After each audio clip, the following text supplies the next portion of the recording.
Here is just to communicate today what we're doing and why. I'm sure there are folks here with questions. We'll do the best we can to answer them, but I'd just like to go around really quick and say, who you are and what your interest is here, whether you're staff like myself or you're a user or maybe an abutter, just to kind of get a feel of the group. So, you want to go ahead, Great, Steve? sure. I'm Stephen Huffnagel, Executive Director of Coastal Rivers, which used to be PWA and DRA, and we helped with the acquisition of Dodge Point originally, and we're the local stewards, and actually some of the stewards are here from the Conservation Trust. Forest management here is, a lot of it's being driven by the history of the property and go ahead. Take it away. Sure. Yeah. So back in the 80s, when the Land for Maine's Future Bond, which was a nationwide example of taking public funds through a bond to purchase lands to put into the public trust, that was a time when local land trusts like Coastal Rivers or DRA at the time couldn't directly use the bond funds. And this property was owned by the Freeman family, who also owned Round Top Farm. And in the wintertime, when the farm was shut down, the farm workers needed somewhere to come, and the Freemans established this as their winter grounds for their farm workers. So this was the Freeman Woodlot. It was an award-winning tree farm for many years. So when the property in the 80s became available for purchase, it was slated for possibly 25 or 30 houses spanning around it. And it was a big purchase. It was a couple $1 million purchase. It was the first round, again, of Land for Maine's Future funding. 10% local match back then was what was required. Now it's a 1-to-1 these days. But the community put up $200,000, and the state put up $1.8 million for the first round of the purchase. And when it was a question of which outfit within the state would best manage it, it was a good fit with the department that was dealing with public land. So this was a public reserve land because it was had been historically a tree farm. So the story goes that DRA board members put up letters of credit on their house to put forward the money to put the local match to protect Dodge Point.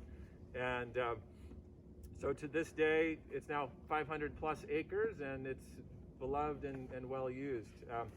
So at the time, that was the choice of methods to protect the property. A series of management plans have been done over time, and at each phase of the management planning process, there's an opportunity for public input into the next 10-year, 15-year period. So that comes up cyclically, and that's another opportunity in the future as well. So we've been partners locally since then. You heard from some of the stewards who are volunteers who keep the trails up, keep things clear. When the beaver dam is having some trouble clearing some of the debris. And so we have crews out here frequently, and it's been a long-term and a really excellent partnership with the state. So this is where we find ourselves today. Is there any more by way of background or history that would be helpful to hear? When was the last time the management plan was reviewed and changed, updated? It's been at least 15 or more years. Yeah, it's overdue, I'd say. Yeah. Is there a plan for the next? Pardon me? Is there a plan yet for the next review? Is it scheduled? It's not scheduled yet. It is not. So this was scheduled before a renewed management plan was done? This meaning the timber harvest? Yeah. Correct. Yeah. But the property, just the areas that we're harvesting were not harvested in the last cycle, for the most part. So it fits in with the management plan. And I have hard copies of the management plan if anybody would like. I also have electronic copies. I'll get you the bishops. And I just want to say the relationship with Coastal Rivers has been exemplary. We're even using the MOU that we have with them as a model for some of the other land trusts. Hannah's been awesome about making maps for me and signs and things like that, and their stewards have been great. They even, when they clear some of the blowdowns, I know some of the firewood goes to our local firewood co-op for some folks. So the chip program. The chip program, right. So I just wanted to mention that. It's been a great relationship. I just want to give Bill a minute to kind of give a bird's eye view of our land management, and then I'll talk a little bit more about what's going on here. Sure. As I mentioned, the lands side of the Bureau of Parks and Lands. So we have Parks Division and Lands. So parks, you may know, Pulp Beach, and sort of more used, developed, larger parking areas, campgrounds, and that sort of thing. Public lands tend to be the less developed site, backcountry trails such as we have here. So about 630,000 acres statewide. And we have a detailed management planning process that's governed by an integrated resource policy that sets the stage for all of our management statewide, and then we have specific unit management plans below that. So we have about 100,000 acres that are set aside as ecological reserves, unique special habitats, and free of timber harvest and forest management, allowed to adapt and evolve over time. And the remainder, with many set-asides within those, are managed for recreation and timber and multiple uses. And all of our revenue comes, with the exception of some lease income and some endowments for easement monitoring, that sort of thing. But all of our revenue comes from timber harvest or those sources. We don't get any funding from Maine taxpayers. So timber harvest is important and is scheduled in rotation around the state.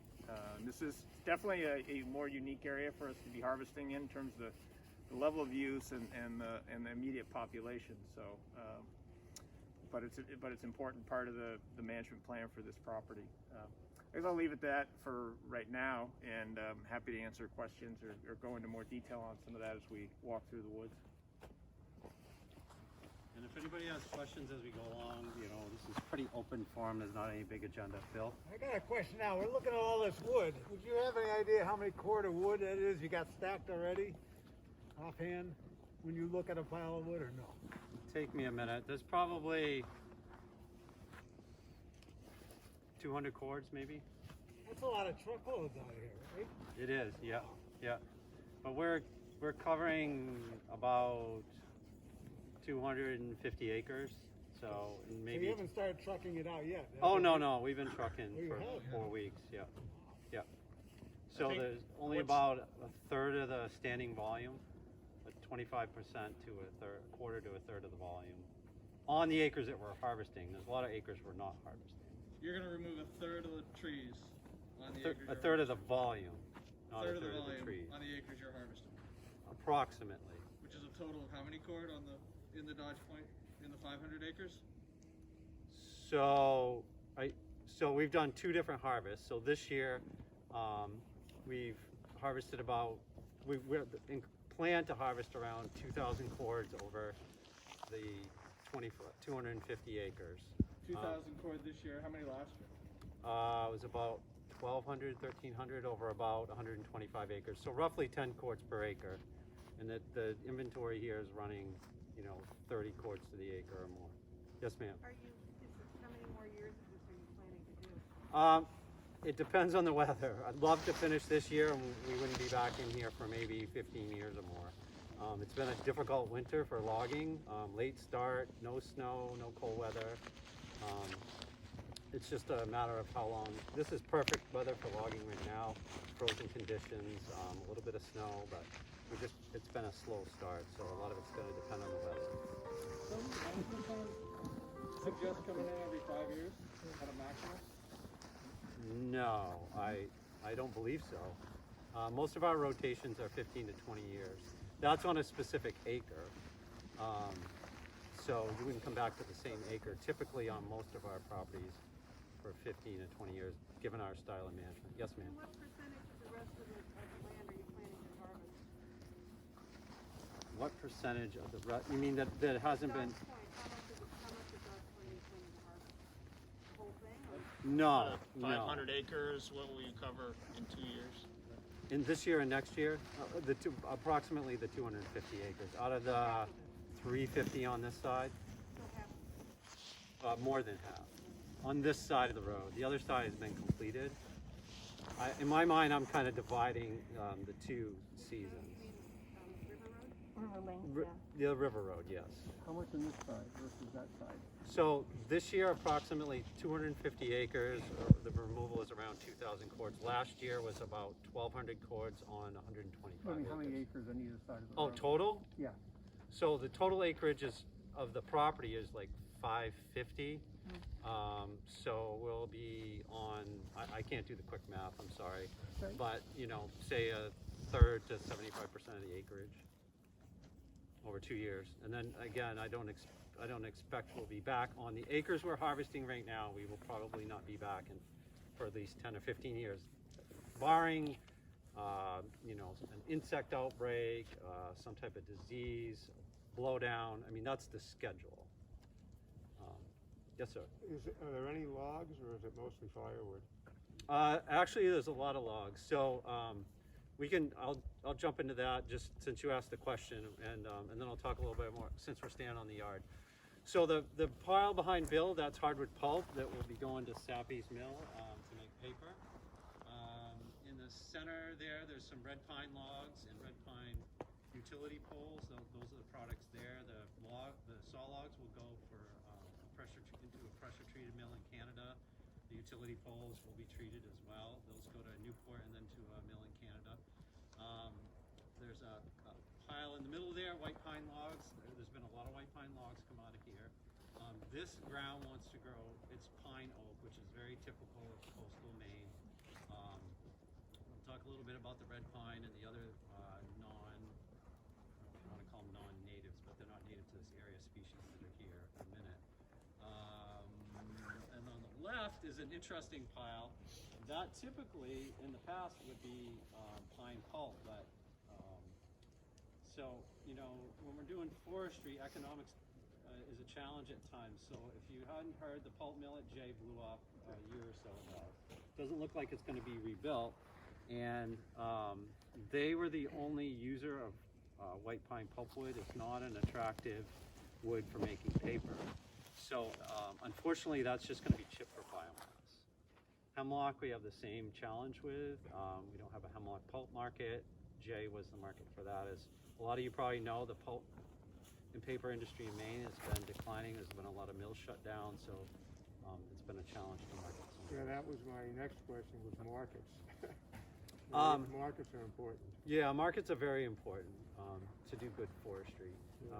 But you know, it's not all about the revenue. So saying that, let me jump into a little bit about what's going on here. So obviously there's recreation here, there's wildlife management, timber management, forest health is another concern. We have red pine that was planted here back in the 30s, which is not native to this area. It's what we call off-site. These are not the best soils for red pine. So some of the forest health issues we have here, and we'll see that as we walk around. It's not so evident with these trees on the yard, but well, it'll be easy to point out in the woods. There's what's called white pine needle cast. It's caused by a fungus. It causes dieback in the white pine. It's throughout the property. The best way to combat it is being a fungus. It needs some airflow, damp conditions, it thrives. And needle cast is just what it sounds like. It causes the white pine trees to prematurely drop their needles. You'll see some very thin crowns. So what we're trying to do is thin out the white pine to try to increase the airflow, decrease the humidity, and hopefully the fungus will slow down a little bit. We've already lost some trees for sure due to that. And then the red pine is, as I mentioned, is not native to this area. It's, do the math, you know, almost 100 years old, 80 to 100 years old. It has very small crowns.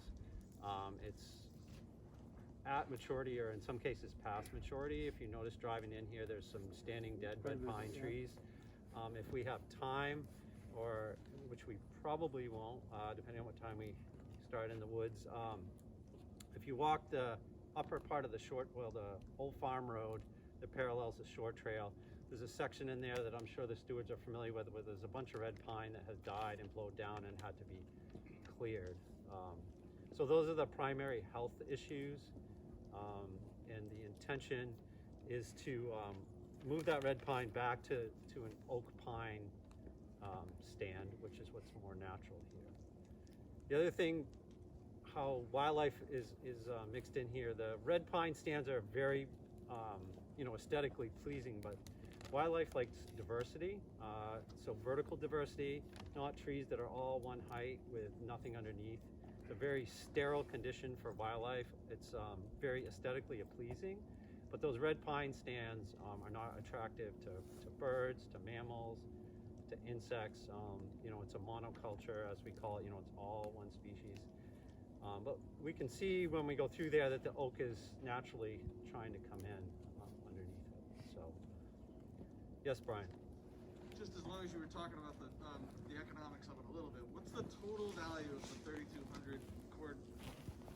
That would be the gross monetary value of the 3,200 cords that'll be removed from Dodge Point. Yeah. So, like I sent you in the email, including the estimate.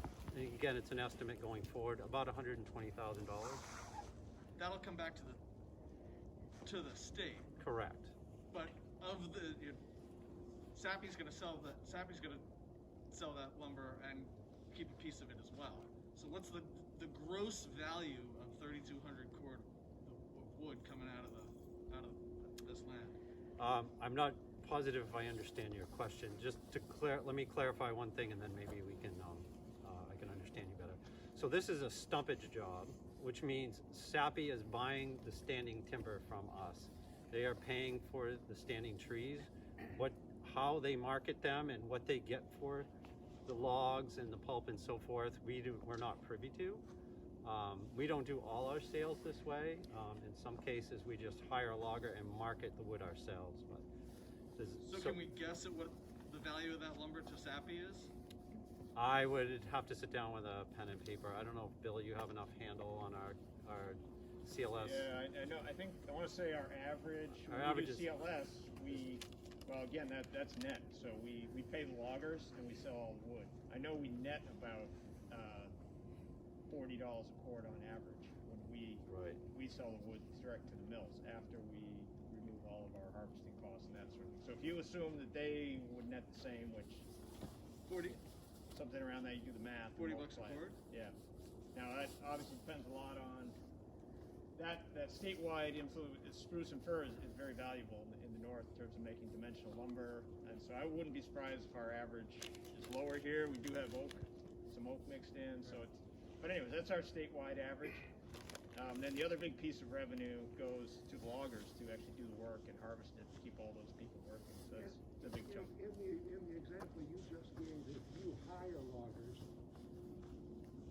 you would then know what the total value is. I think Brian's asking, what do the loggers get and what do you get? Yeah. What's the gross amount? Yeah, what does the buyer, which in this case is the mill, what's the logger, Right. and what do we get? Those are the three main pieces of the Well, pie. what's the If total? you add those That's what- together, what's the value of the lumber? Yeah, as Stephen said, we'd have to do some math on it. I mean, if you use figure 3,000 cords at $40 a cord, it's the same number. It's 120,000. Right. That's just the net, right? That's after. That's Right. after everybody else That's gets not paid. taking. That's not taking out staff time. Yeah.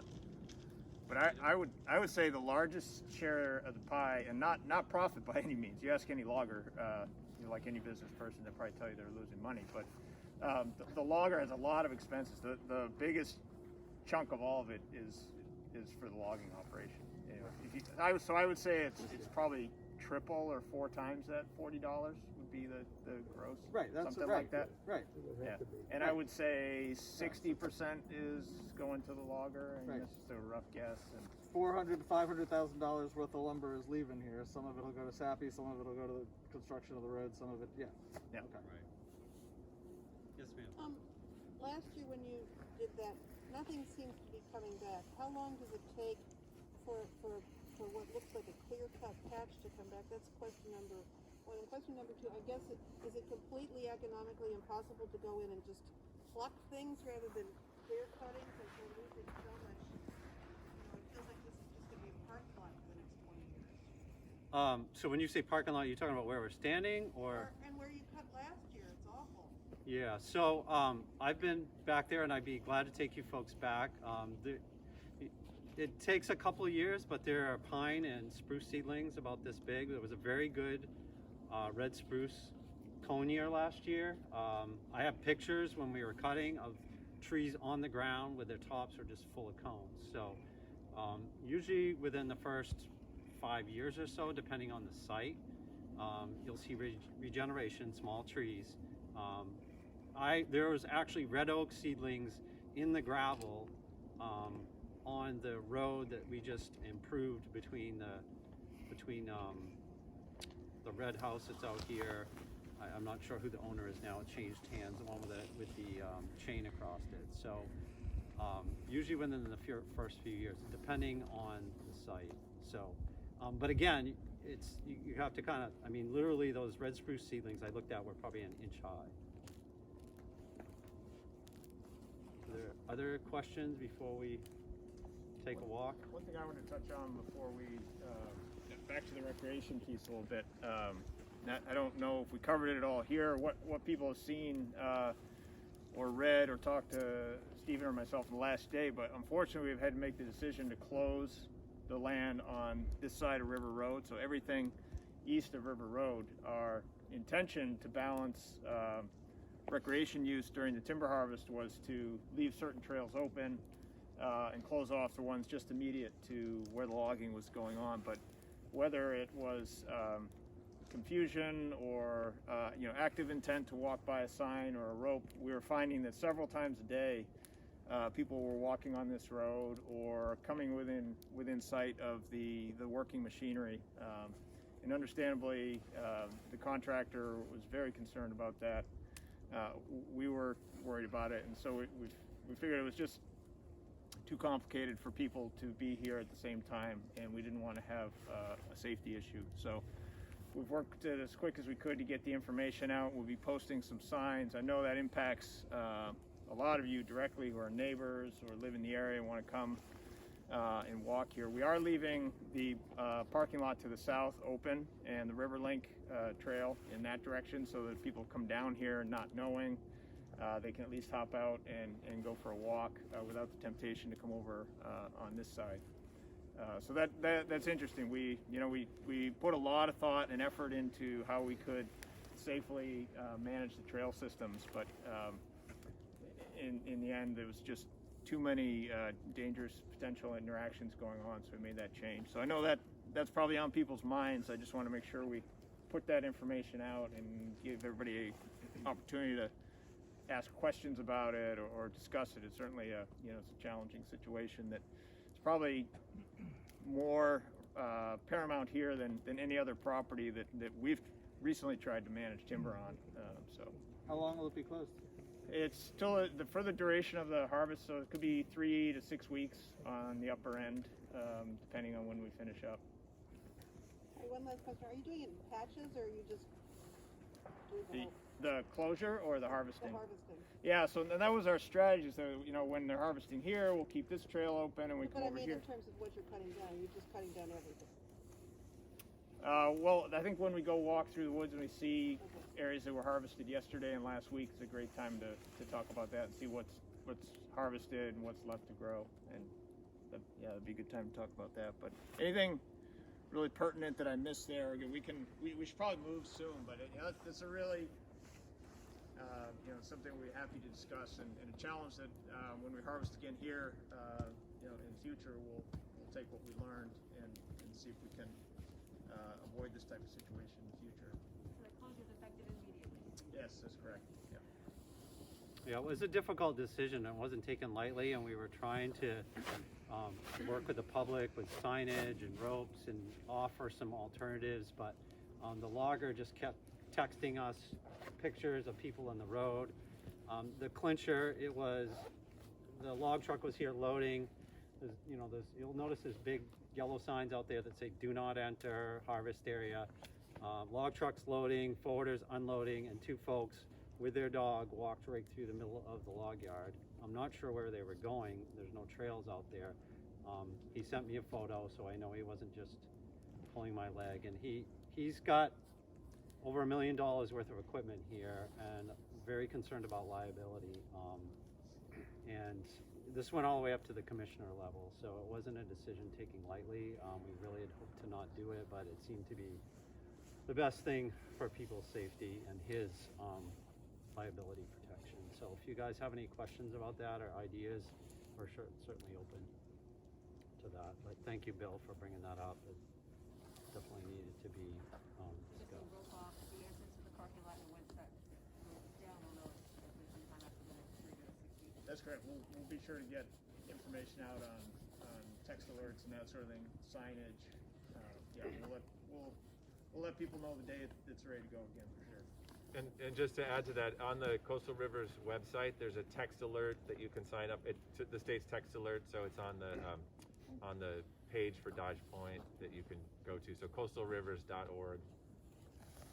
And then I signed up for it, so I get the texts on a regular basis. It's good. Right, so Coastal Rivers has stuff posted, we have text alerts, we have a website. Dan Welch, who you probably met from Maine Forest Service in the parking lot, he was gonna stop at the town hall, see if they could put it on their website. So we're trying to do our best to get the information out here. And I know I asked Hannah on their posting to point people to some of Coastal Rivers property as an alternative. So that's we're trying to do our best to get the information out there as quickly as we can. So Walk a little bit? yeah, it looks like warm up a little bit, take a little walk. So I'm gonna walk. We'll swing down the road and just cut through this. So just a general comment. Except for one maybe 20-acre piece, I've marked every tree myself on this woodlot. There's a lot of thought put into the prescription here, and whether it's the archaeological sites, whether it's the shell middens, wildlife, some of the health concerns about the trees here, the visual concerns about the recreation. So there's a buffer strip on the road here. We'll walk through that to just give you an idea what the stand looked like before some of the harvesting, and then we'll jump into the white pine harvest, swing around the back of the yard. The equipment should be coming up the hill fairly soon, so you get a chance to look at the equipment and see how that works, and then we'll see what time it is and maybe go down the hill. Yes, When Bill? you say marking, is that the 32s or the other numbers? Great question. That's like the thing of the day. So that's interesting. So I mentioned buying standing timber. So that's the numbers are from the utility pole buyer. He comes in and buys standing timber. He marks the length of the pole, and if he marks the length on it and we choose to cut it, we don't have to, just because it's marked doesn't mean I'm going to cut it. The logger knows that's what length to cut the pole to, and that he will buy that pole. Interestingly enough, that market tightened up halfway through the marking process, where he would only buy the taller poles because his yard's full, and the shorter poles he won't buy anymore. But he said, I'll buy what I've marked so far. The marking I'm doing is usually blue or orange. It'll be a slash on either side of the tree to indicate to the logger that that's the tree we'd like to take. Good question. Anything else? All right, let's take a look. There are two of them that are dead.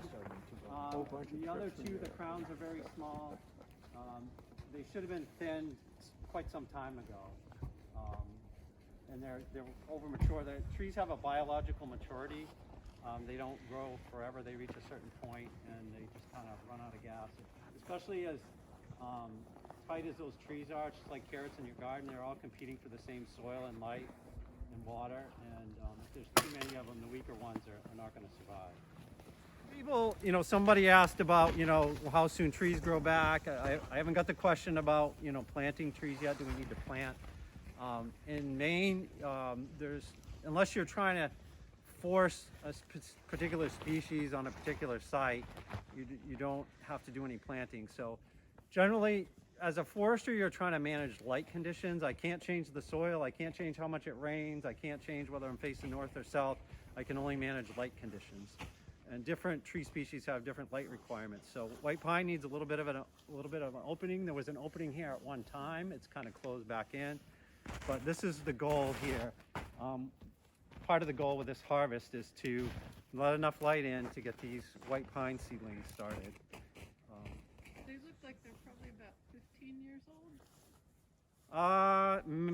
Maybe. They should be released, what we call released, so they should have more. White pine will only remain in the understory for a certain amount of time, and then they look like this. They're what's called mid-tolerant, so they need a fair amount of light. It's honestly closed in too much now.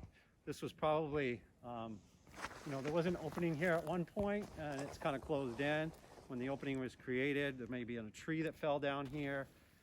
They regenerated, but they haven't been what's called released. So we did some release on the other side over here to try to give them a chance to take off. But they can't. Some species like fir or hemlock will remain in the understory for a long time without being released, and they'll just kind of sit there. But pine will only remain so long, and then it will die. But yeah, if you're looking at most softwood trees, white pine's not so obvious, but the whorls. So that's a year's worth of growth. Typically, this is last year's growth, this leader here. So, yeah. This is an old skid trail, which is interesting.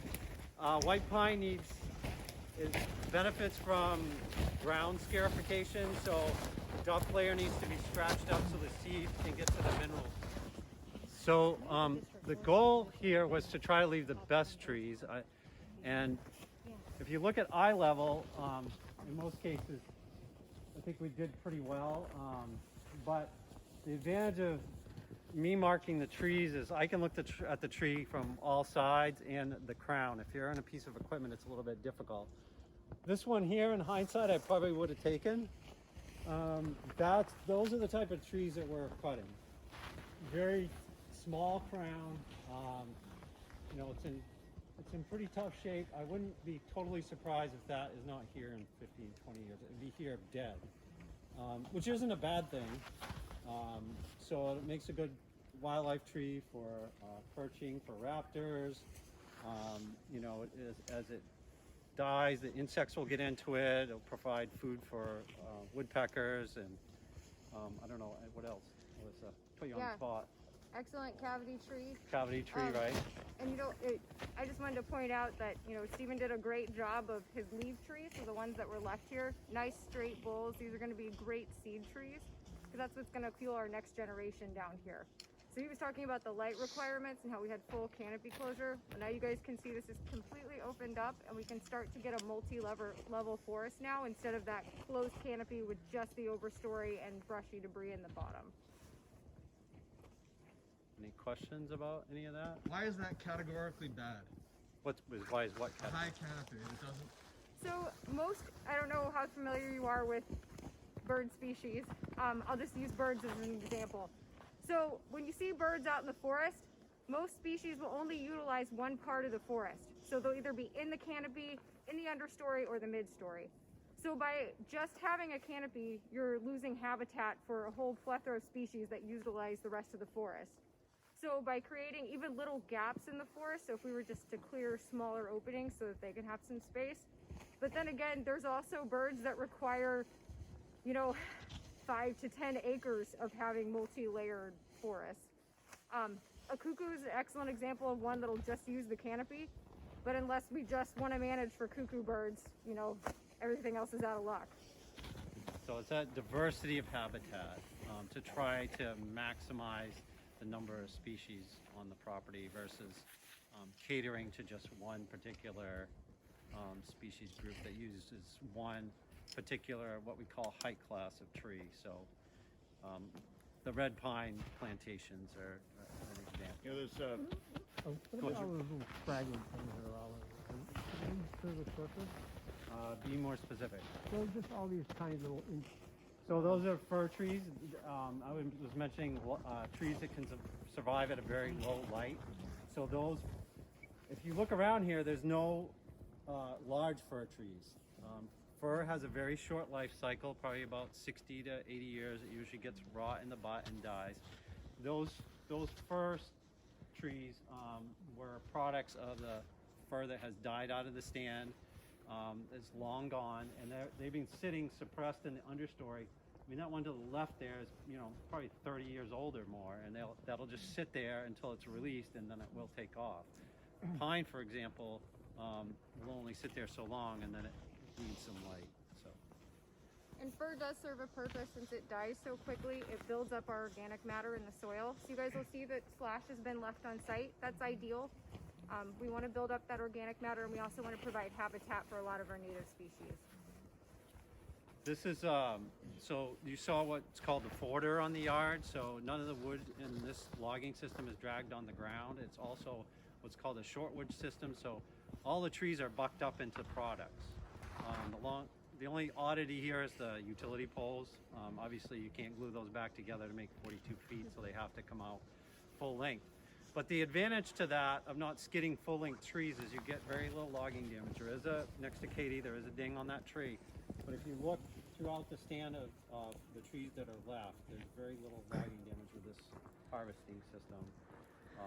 We've really, in the state, since I've been working in forestry for 25 or 30 years, we've moved from cable skidders to, mechanical logging with grapple skidders, and now a lot of the logging is done with this shortwood system, which does cause less damage. You do have the brush in the trails, which can look initially unsightly, but it allows us to work in marginal conditions because the brush supports the soil. Stephen, I was going to mention on the bird habitat, Maine Audubon has some really good visuals and a program they call Forestry for the Birds.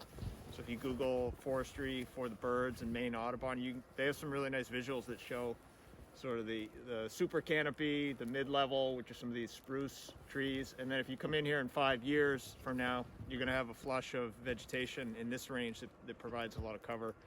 And I believe they've even broken out by the different species that will use those different levels. So check that out if you get a chance. Yeah, especially if you have a woodlot, they have workshops. It's called Forestry for the Birds. I'm sure this is familiar with them. great. So if you're really interested in birding, is like kind of one of the new things. It seems like I see more and more people interested in birding. So Well, in Maine, I don't know if you guys have heard this before, but calling Maine a baby bird factory, we have so many species of birds that come up here for mating season.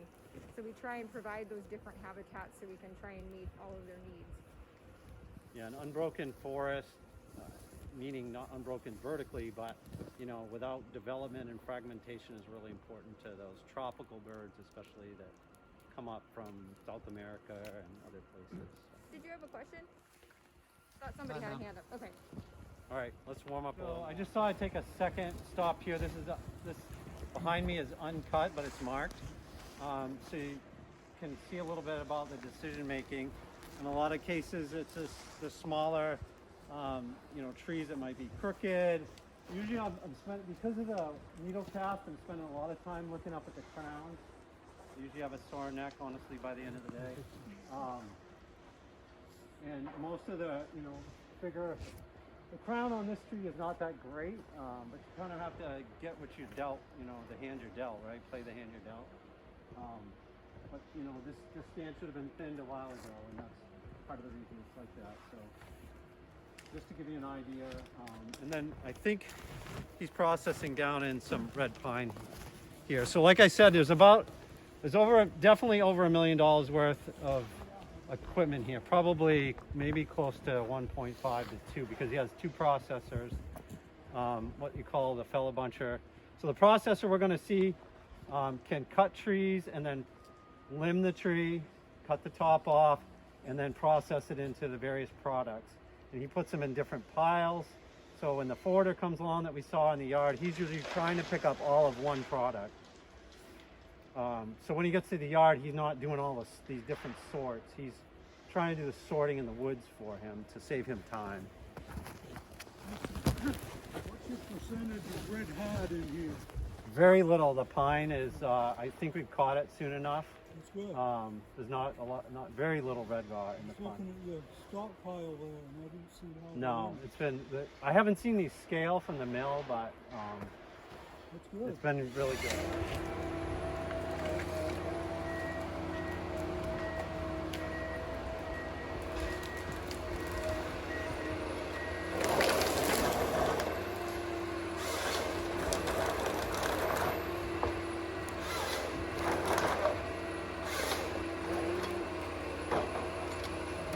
Like this, but they've changed the heads so they can handle hardwood, with a much So it'll do beefier. hard. It will, yeah. I mean, it doesn't like, you know, they don't like oak and stuff.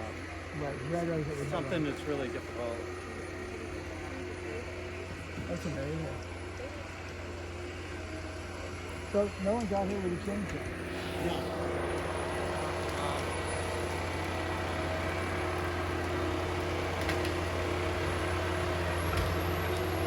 So that articulates in the middle. That's a very specialized but different process. It's called the scorpion king. You think of a scorpion has a tail that goes up over its head, right? So he's got that head. The advantage of that head being like this.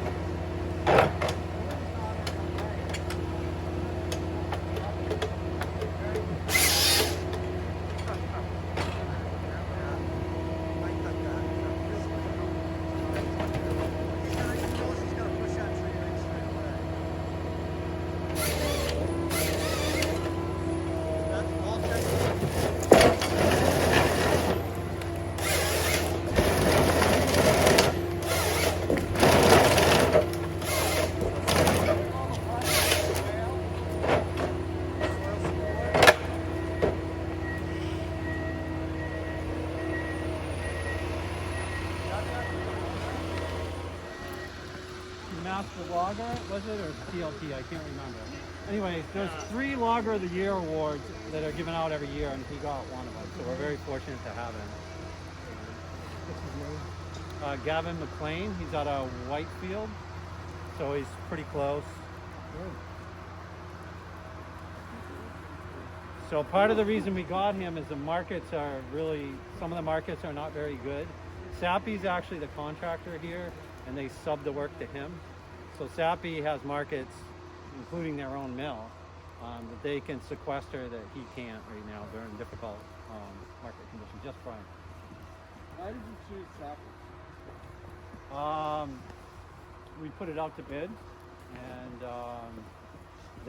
honestly were the only bidder. We bid this a couple of times, and You couldn't find a smaller forester, more local?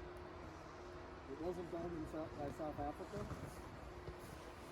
no, I mean we're providing the jobs are local. No, I'll just answer your question. No.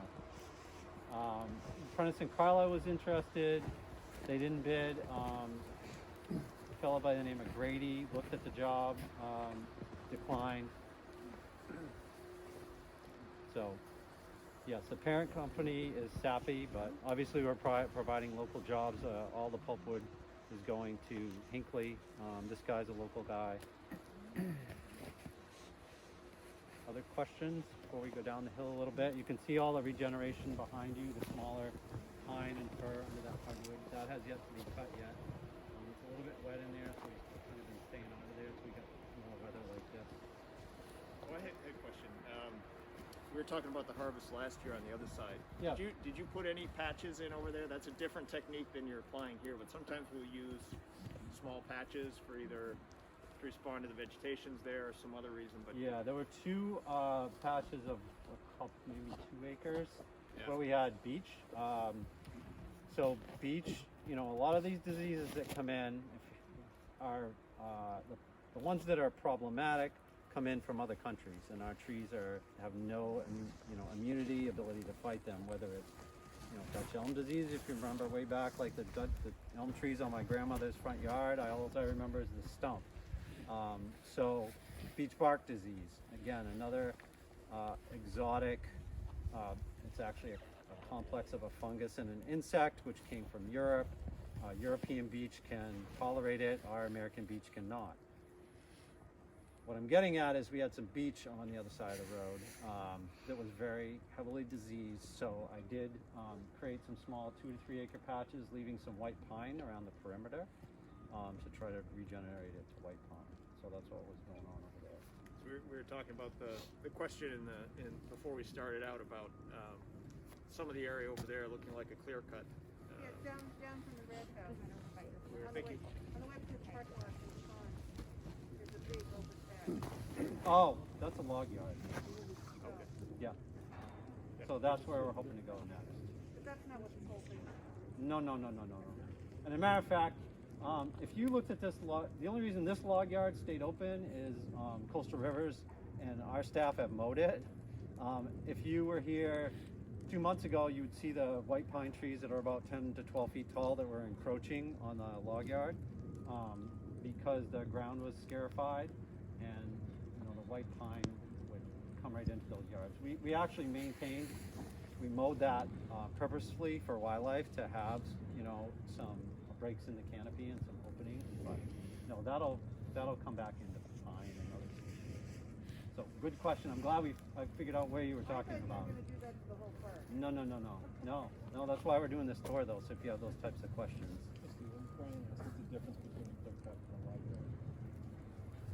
What's the difference between a clear cut and a log yard? Well, sometimes a log yard you would reuse for logging. Sometimes a log yard we would seed to maintain herbaceous cover for wildlife. A clear cut, sometimes it's, I don't want to get into nuances, but I'm just trying to answer your question without going on a rabbit trail. Be careful. Right. Well, you think about it, at the most basic level, it's a function. A log yard is you're doing what you saw back there. Right, it's a function. That's a good answer. Bill. Yeah, whereas the clear cut has usually, we do very little at the state of Maine. We do patches if there's a specific objective. Some of the larger landowners around the state will do much larger clear cuts for various reasons that they have. But for the most part, we don't do really anything that we consider a clear cut. Now, again, that's it. If you're not used to seeing timber harvest and you see 2 acres, it's all cut. It looks like a clear cut, but to us, it's a patch cut. Well, a few years back to bring in woodcock, that they've been on a decline on my woodlot. I did 1 acre clear cuts or patch cuts and checkerboarded them in a place that is good habitat. There's a lot of poplar growing there and alder, and it really worked. I haven't, this is about 12, 15 years ago, so I did maybe 5 acres worth of checkerboarding. And it's kind of grown in, and the wildlife that's come in there has just been amazing. I mean, these forests without humans exist on disturbance, natural disturbance. And what you're seeing with this logging operation is we're mimicking nature. And it makes a lot of people uncomfortable, I understand that, but that's what it is. It's never really like a park or anything. It's a disturbance. And it's good for the forest. Step out of the way here. Everybody catch up. I honestly was just waiting for everybody to catch up. We're going to pop out on the old farm road and then walk down the road a little bit and talk about the visual management as it relates to the rec trail and the red pine. Stephen, I had a question just about erosion, because we have two tracks perpendicular to the contour lines. Sure. Post logging, what will happen to prevent that from getting rutted and so Sure, forth? good question. So, if it's necessary, we put what's called water bars in it. So we would cut a little ditch across in several places at an angle to stop any water. But typically, what I find, especially with winter jobs, is more what you're seeing in the center is snow than actual dirt.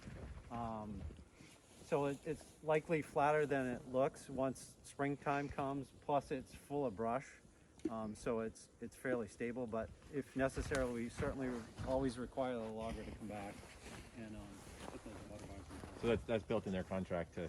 Yeah, that's just expected. Is there anything we can do that Anything we can ask them to do that would encourage regrowth along the trails? Because that's one of the things that has caused the greatest erosion damage since the 2002 cut are the paths that were created at that point, and even the ruts that have been created with the trucks in the last couple of years. So let me take your Yeah, questions the first in the reverse. So the ruts with the trucks, like on the old farm road, Yeah. that's why we, the past couple of years, we put culverts in, we put water bars. That's what those dips are in the road. When you didn't notice them so much today because they're filled in with snow. I know.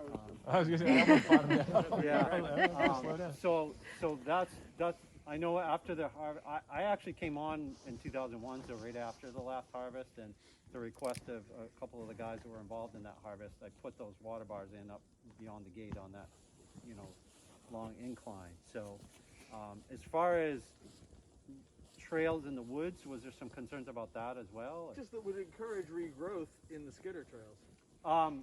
Well, I think I don't know if we'll see any here, but as I was mentioning to somebody else, typically we actually get, especially with white pine, we actually get our best growth in the skidder trails because the ground is scarified by the equipment, assuming we don't have so much snow that it doesn't get scarified. Usually we do better in the trails than outside. So if there's someplace in particular you want to look at. I know the main trail, when you asked, like, are these new trails? When we were on the top of the hill before we saw the processor, I said the one that we were standing on was an existing trail, but I actually diverted off it when I was flagging the trail for the logger because there was beautiful pine regen in it, like this tall, because it had been scarified. So. And those water bars totally worked on that road. I mean, as opposed to how it had been. Right. The other key to that, to be perfectly honest with you, is the gate being closed. Because if that gate was open and people are allowed to drive through those water bars, what happens in the soft, springtime of the year is people cut ruts in them, and then the water just bypasses them. Yes, ma'am. This may be a question for Stephen rather than you, but if we're fixing places in the trail, the place where the Ravine Trail hits the farm road down by the dam is a very large swamp. Yeah, I know what you mean. It's really nice if somebody would do something to that. Because Get a better drain. And Hiking in particular? Yeah. There's a low spot there. I know exactly what you're talking about. we've loaded gravel in a couple times in a couple of those spots there, but that's another place. loaded it there and it's really, Yeah. treacherous. In the springtime, I noticed it ponds there. You're absolutely right. In case any of you didn't notice, this was the highest use of any year on this property due to the pandemic. I had reports from the Huntingtons of, in March, 18 cars out on the road after the parking lot was full on a Saturday. So tremendous use. This is our most heavily used recreation property, I think. I don't think anybody in my bureau would argue with that unless they've never been here. Which I gotta say out loud is the irony because there's so many people disappointed in the cut. So many people disappointed in the cut. Well, maybe it's because we aren't doing enough of what we're doing today to help people understand. Are they disappointed in how we're cutting, or just that we're cutting now when they want to be hiking? No, not the timing of it. I mean, they know that this is right. No, it's in the 30-foot wide roads. It's in the log yards. It's in the, it's in the, worried about the clear cutting with all the trees, the red pine that you've numbered on the next to the Farm Loop Road, up from Pebble Beach. I think it is ironic that when usage seemed to triple or quadruple during the pandemic, that this was also the time when, oh geez, let's go, now we're going to do the cut. Because I mean, in 2002, a fraction of the people who use this place now were using this. I would agree with that. The use level has definitely increased regardless of the pandemic. I mean, this harvest was planned before the pandemic, so there was no timing here. Sappi had a multi-year contract, so I don't think we could, in good faith, say to them, well, we don't want you cutting in here because there's a pandemic and the use is high. No, I get that. I just, having read the management plan, of the 7 uses that were set out for this place, recreational use was number 1 and timber use was number 7, in order.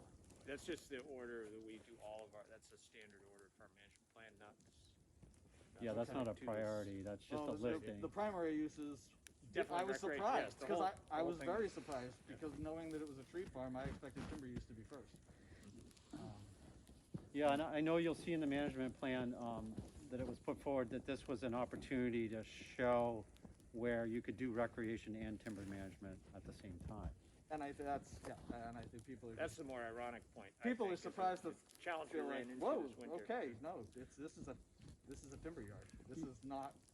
Right, and because of our management style, you mentioned about 5-year entries, and I would put forth that it's more like 15 to 20 years. So what happens is, you have somebody that wasn't here in 2000 when the last harvest was done, and they moved in, they've been here for 15, 20 years. It's been, all quiet on the Western Front, and then it's time to do some timber harvesting, and it is a change, and people are, it's unexpected if you don't know the history of the property and, our, multi-use management mandate that we're required to do. But in regard to the clear cutting with a red pine, I'd like to show you what we're doing and see if you still feel the same way.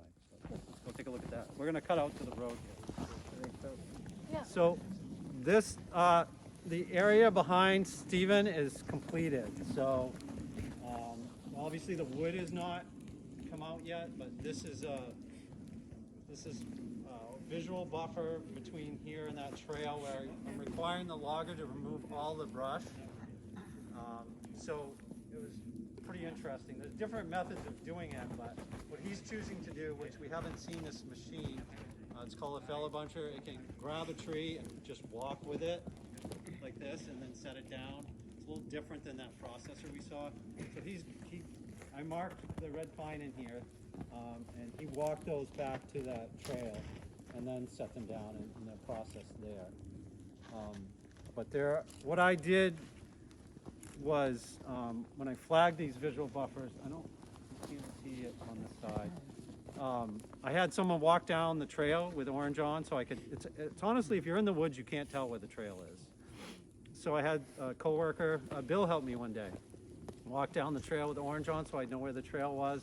I flagged an approximate, not a set distance, but it was more, how far away do I need to be to the point where I can't see him very well. This is actually a choke point here, because the Ravine Trail is, you can see there's a striped pink and black flag I can see waving in the wind. That's actually the visual buffer for the Ravine Trail. So there's kind of a hourglass here where the Ravine Trail and the Old Farm Road are very close together. So you mentioned clear cutting in the red pine, Brian. I know we can go look at an area outside the visual buffer that was cut a little bit harder, but would you consider this clear cutting? No. Okay. No. All right. So this, this was part of the old. This trail was cut in 2002, right? yeah, I think this here was an old skid trail. Which is exactly why this section from where we are down to the end of that curve is one of the greatest erosion places on the Farm Loop Road.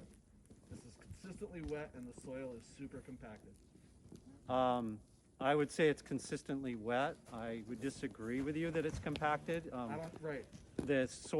In Maine, there's frost and comes and goes, so the compaction, any type of compaction goes away. I think you have poor drainage here.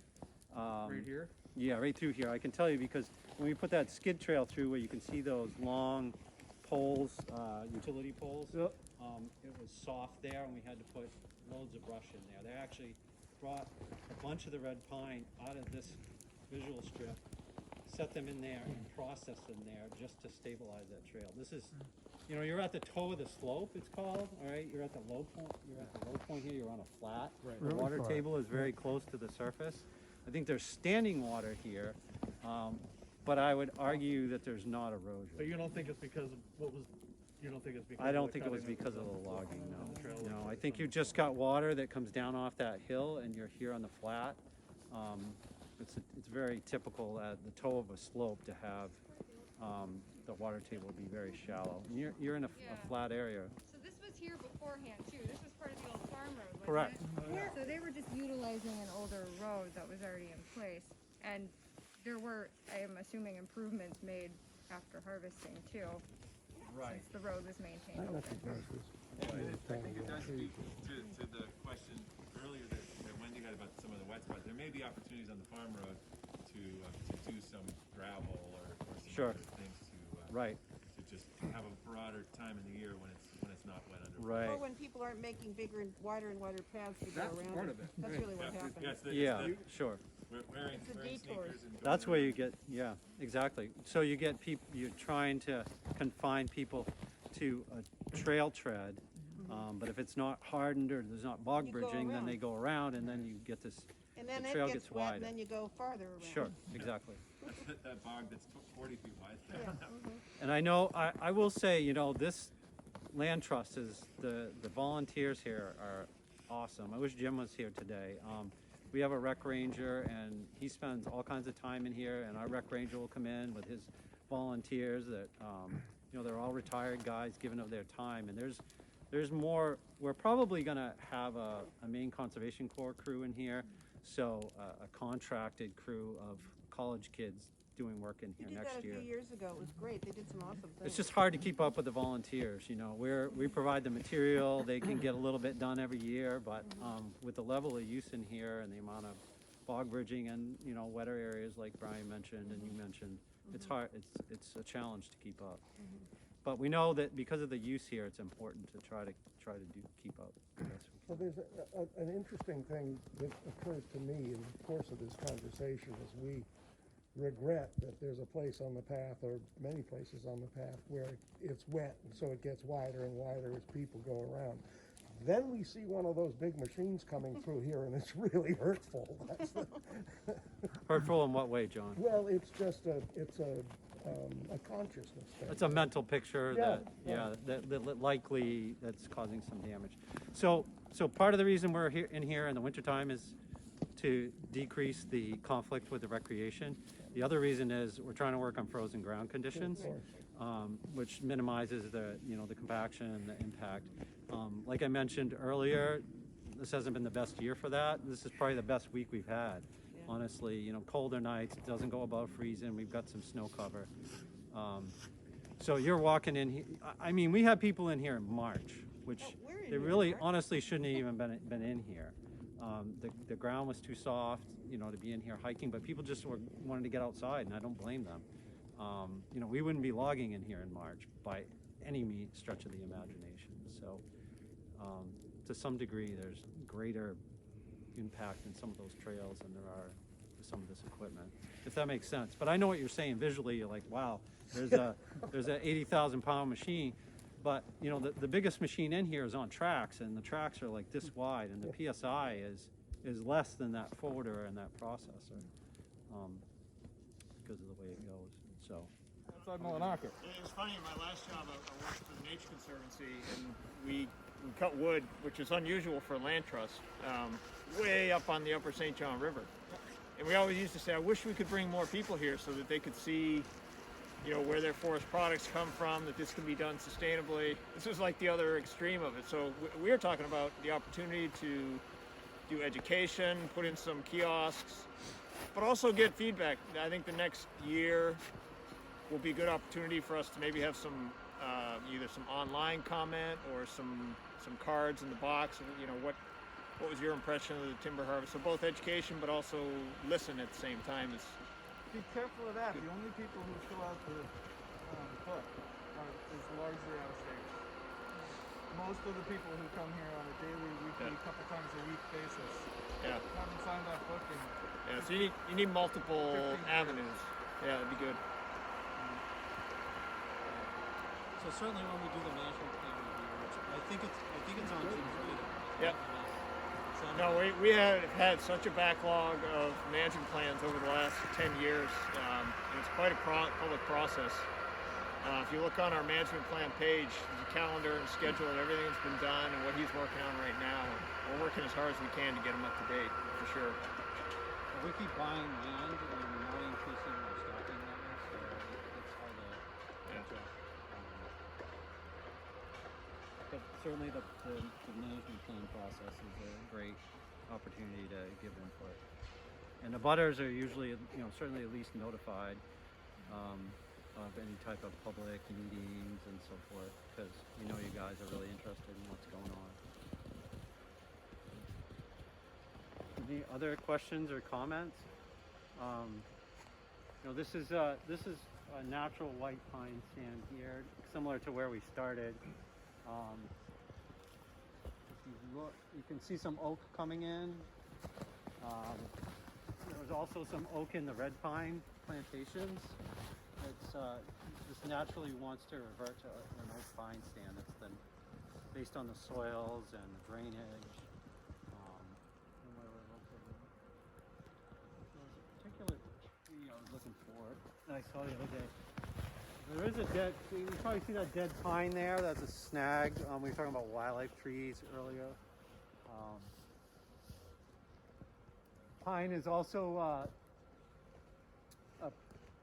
I don't think we have any eagle's nests on the property that I know of, but they're very attractive to large raptors because they're in what's called the super canopy. So they're often, the pine trees are above all the other trees, and therefore they get hit by lightning a lot.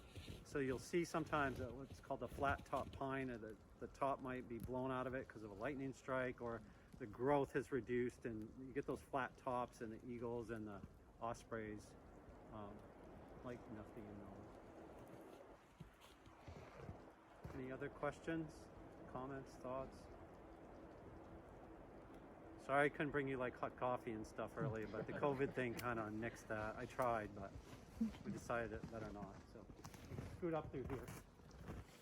So invasive plants I started mentioning. So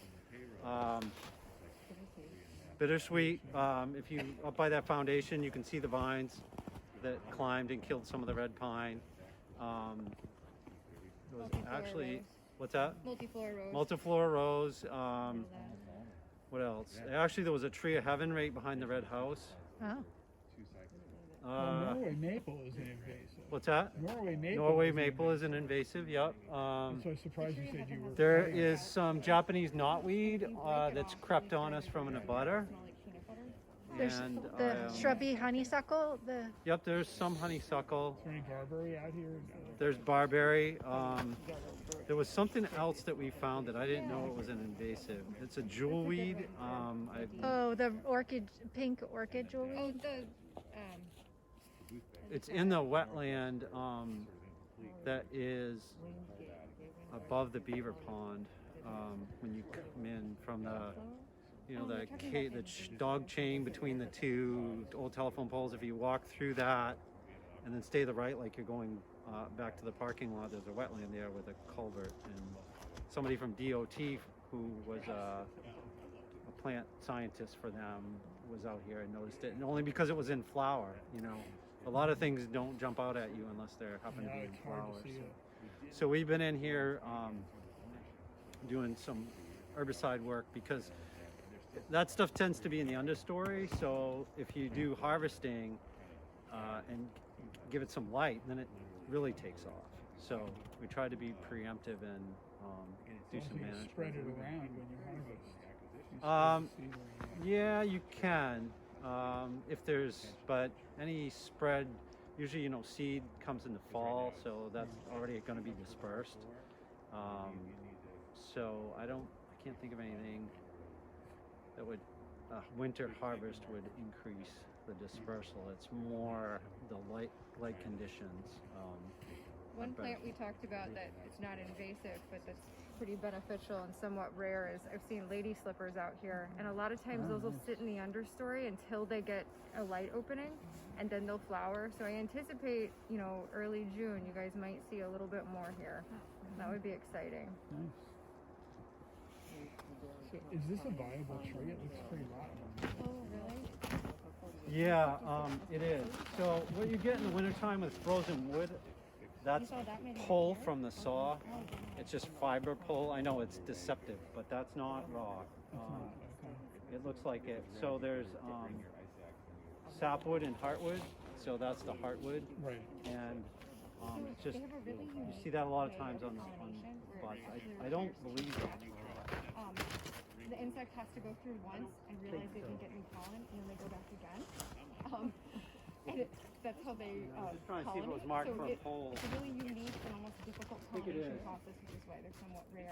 But a lot of times you'll see those leather. He bought it for a 37-foot pole, but he couldn't see the inside, obviously. Right. What red pine's not that susceptible to rot, typically, compared to white pine. It'll open clear cut. Um, Got a couple of bigger things to So, actually get wet. yeah. It's interesting. So it'll take it's like a southern pine. That's why all that pressure treated lumber comes from the south, Right. because of the characteristics of the wood. So it'll take the chemical to the center Pores absorb it. of the timber, whereas like white pine, hemlock, and most of our species won't take the chemical. So, but red pine, red pine's licensed for pressure treating in Canada. That's why it's not in the United States. So that's why they have different standards, I guess. I'm not sure why. It's kind of interesting. So, any other questions or comments before we move along? Conscientious, I don't think If it wasn't the pine shoe beetle, it's just over mature. You know, there's only so the factory in a tree is those needles, right? So that, you know, it's only it reached. You saw how slow that tree was growing that was cut. So it just reaches a certain point. It's like we all get old, right? You reach a certain Why point. right here? I mean, the red pine and most of the red pine right here in Dodge Point looks entirely differently than anywhere else. This is a pocket. There is a little bit up along the road too. Yep. It's not quite as big an area as this, but Be yeah, a I'm not soil- sure why right soil here. thing? Is it wetter Could here or be, something? yeah. I don't know that it's wetter here. I mean, there's oak here. There's a couple of huge ones here. Well, don't they have a root thing going, the red pine? Yeah, there is a root rot that comes and they in. kind of communicate that Yes, disease. so right. There is a root rot that will be transmitted through the root system from one tree to another. You're right. I don't know if that's. Looking at these, I would It expect could also be seed stock, so they didn't all necessarily come from the same. same seed Same stock. seed. That could be. Yeah. If it was, the root rot, you know, the rot goes up into the butt of the tree. So I'd expect a lot of breakage, you know, like at a couple feet off the ground, and there's some of that, but I mean, most of it's standing dead. Right, or it breaks at 5 and 6 feet. Right, which was probably standing dead prior. Right, I mean, you can still see lots of Still some Right. shit starts hanging on it. So it's reverting back to the oak and the pine, more natural situation. So I just want to stop here briefly so we'd understand if we just left this, this is the natural gaps that someone mentioned, I think you mentioned, that will come if you don't do management. So in some senses, we're just capturing mortality. So, you know, people can use this renewable resource. Nature thinning itself out really slowly. Right. Right. Who's this for? Who's this being done for? Who's benefiting from the forestry? Well, the forest is benefiting, the wildlife's benefiting, the public's benefiting because the revenue goes back into public lands. But And- all the as you say, if $100,000 is being made on this cut, $100,000 is going back into basically the roads that were created for the cut. The only thing it's doing is paying for the forestry. Well, we built a new parking lot. We've made a lot of improvements to the dock.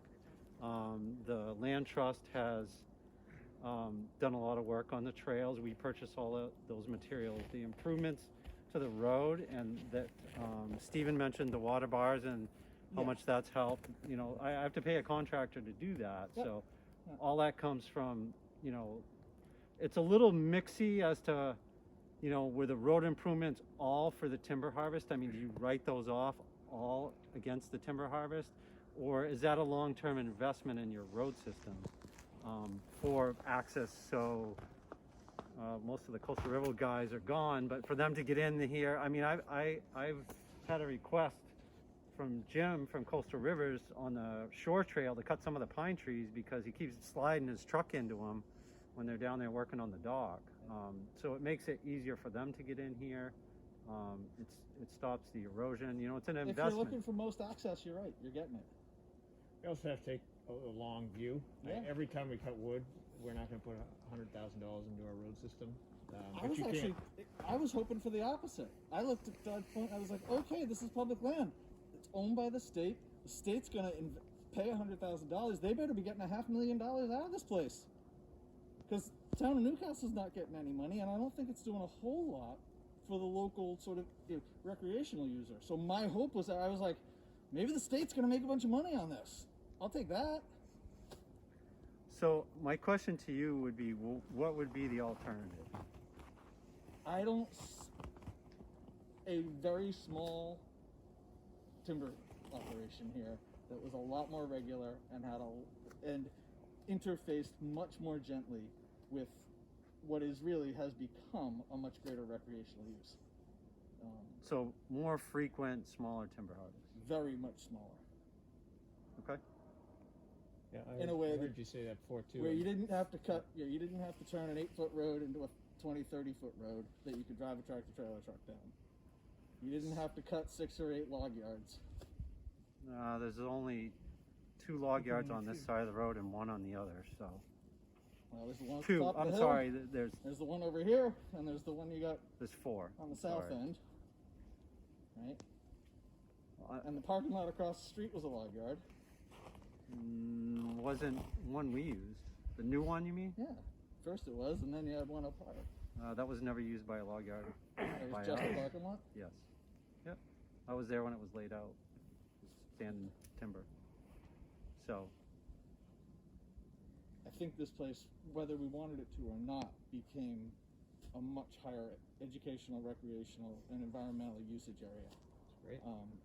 It is, and I think to do that at the same time that you're having a massive timber harvest for the first time in 20 years because it hasn't been done is unfortunate. so if we had more frequent winter timber harvests, how would you feel about this being shut down on almost a yearly or biannual basis for hiking in the wintertime? Why would you have to shut it down? I mean, that For would be safety okay. reasons, so you could do your harvesting. That would be okay, but that's now out of balance with the management plan, which is to balance the recreational and the timber. Right, that's why we've taken that choice to impact less often on the recreation. Let's do it every 20 years. I mean, that was a conscious choice. We can look at the alternative you're suggesting and get input over this, whether people would rather see us out here every year. But there are, as we talked about, a lot of logistics and economics involved in it. Yeah, and I'm not sure what the best answer is in terms of forest health. There's a lot of different ways to measure that. The And advantage I'm is not you're sure gonna what be able to see the difference when these roads start to recover, which they will really quickly. I Well, mean, see, that's where I this isn't disagree. Anwar. These roads are going to recover really quickly. You go up to Anwar 50 hope so. years from now, it'll look exactly like that. I hope so. But Because the cuts you're that in the Maine, roads so that created it's- 20 years ago still haven't recovered. I mean, we can still see those, and the compaction's still there, and there's no tree growth in them. There's growth on the sides. Are they roads that are still being utilized? Because that's one No. thing. If you don't keep the public off the roads. No, they're the paths that were created in the cut in 02. Was it a different kind of skidder also? I'm sure it was I mean, different I think equipment. these So are sort of I'm hoping you guys are aerate right the that with the soil. slash, and when that goes away, that this will be much better regrowth. I haven't seen that in here. The other thing I was wondering, I didn't ask before, but to what extent is deer browse an issue in here? Is that Deer, a problem or not? the browsing, I don't know. I mean, I don't think It so. doesn't look it. I think it's negligible. I mean, there's, deer don't really like oak. There's not a lot of red maple in here, which would be a preferred species. There'll probably be more browsing in here subsequent to the harvest because of the flush of new growth. There's a fair amount of deer in here, but there's also a fair amount of people, so it seems to kind of keep the deer on the fringes and on the other side of the road. and a fair amount of dogs. And a fair amount of dogs. Good point. There's deer Absolutely. on that ridge back in there. There's deer that run the ridge up next to the log yard, and they use that field. That ridge is bigger on turkeys. Yeah. Definitely notice some more deer after harvest. They're pretty curious. They'll be in here before the equipment's even off the ground. No, and I mean the idea of the diverse forest I really like. That part I think is important. And I think it's really exciting that you guys are taking out a big chunk of the red pine component. I do think it's a very pretty tree, but encouraging the white pine that wants to grow here and our native species that are so adapted and rely on it so heavily. I think it's going to be pretty amazing to see what this looks like in the next 5 to 10 years. You know, it's my understanding with white pine will not sustain themselves and stand over hundreds, thousands of years. They need to have big disturbances. Right. That they won't seed under their own feet without this forest stuff being upset and scarification and all the rest of it. Right. And, I'm pretty sure I have that right. So you don't end up with a nice pine stand if you want to sustain it. There's some nice pine in here. It's pretty really nice. I think it's great because you can continue that. You know, it takes, the only thing is it takes many years and our lives are short compared to the forest. Right. So you have to kind of look at it that way. I understand what he's feeling, but I know one thing, I'm a birder, and I'm going to be coming in here this spring and next spring and start looking for those chestnut-sided warblers that love early successional growth. They're going to be in here. Right. A lot of those other species that like early successional forests, which is important. Right. Yeah. Yeah. But you're right about the white pine. It needs Yeah. scarification and it needs a disturbance to have enough light. Yeah, you on the don't forest really, floor. Don't do it. Yeah, you don't really. It's it is a state tree, but it's not the most abundant. We're known for it, but I think Mr. Patterson. Is your first name Mike? Bill. Bill. Yeah. So we know each other a little bit, and I'm up in the St. John River. When we did some trips for the Nature Conservancy there 20-odd years ago, and their biologist, that's Josh Royd. I remember him. That he take there's virgin pines along that river. No pine, not very many pines growing around them, but they're 4 feet through them. They're 350 years old. Probably 5 feet actually, 4 or 5 feet. And he bored them. And it's just about stopped growing, big flat tops, and just incredible trees. But they were part of a virgin forest, and there's no new pine, very little young pine going around. It's all spruce and fir and northern hardwoods mostly. Right. The most amazing pines I've ever seen, and they were just never harvested. It's too far away from everything. Right. Yeah. Right. Yeah, and there's probably no harvesting that close to the river, so. Well, yeah, not now. No now, disturbance, but I mean, not now. back in the day, that you would was have thought they'd taken them, but Sure. they didn't. It was just too far from everything. No roads, the river, big logs like that. You couldn't drive them. So. How people doing? Do we want to get heading back? Well, we give us lunch and we'll go for another 4 hours.